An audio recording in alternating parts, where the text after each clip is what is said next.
Greetings to you guys from the city of Kaduna. The atmosphere is friendly. Yes.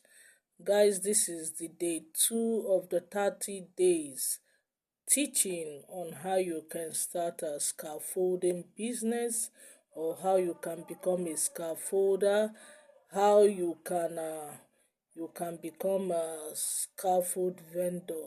Any which way, this is our day 2 on it. And I think the day one we talked about what scaffold is all about, and I asked so many of us to check what scaffold because you must first and foremost know the business you want to go in.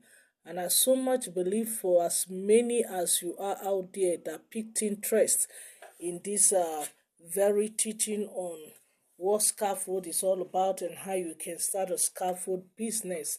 And I asked you, I gave an assignment that you guys should go and make a research, go to the market, go to the street, go to construction site, go and find out what scaffold is first and foremost, the use or rather the uses of scaffold before you can talk about venturing into it.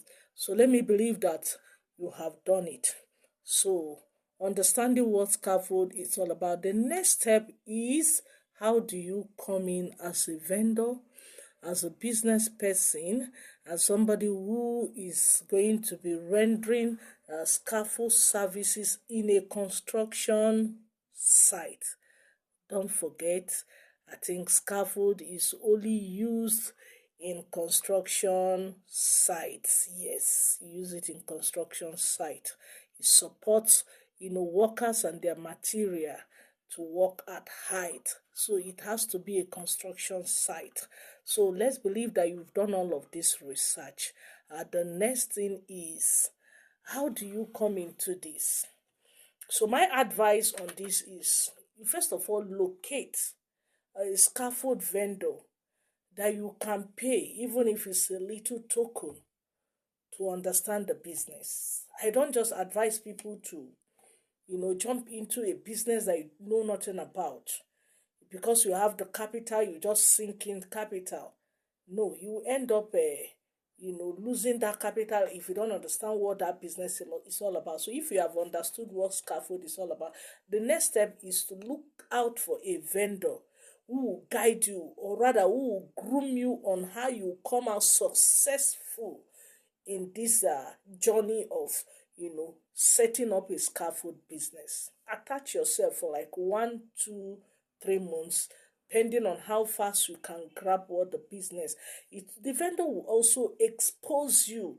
If the vendor gives you the opportunity to deliver scaffold to his or her customers on site, it will expose you to those customers.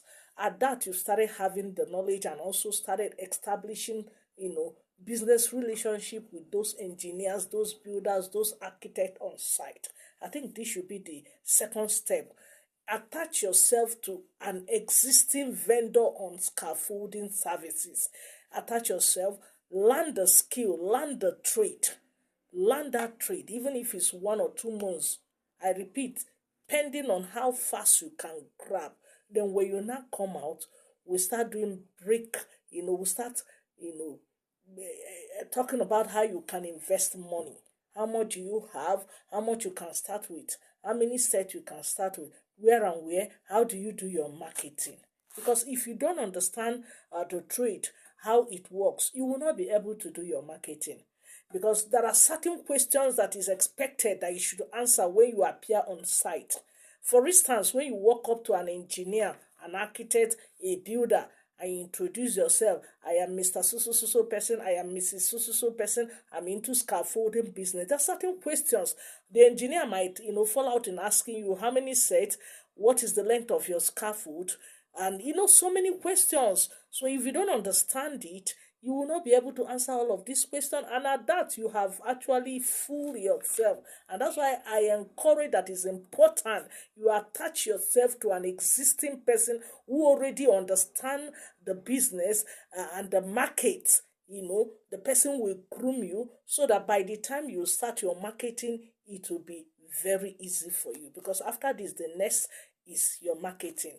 Thank you as you listen. May God Almighty bless you.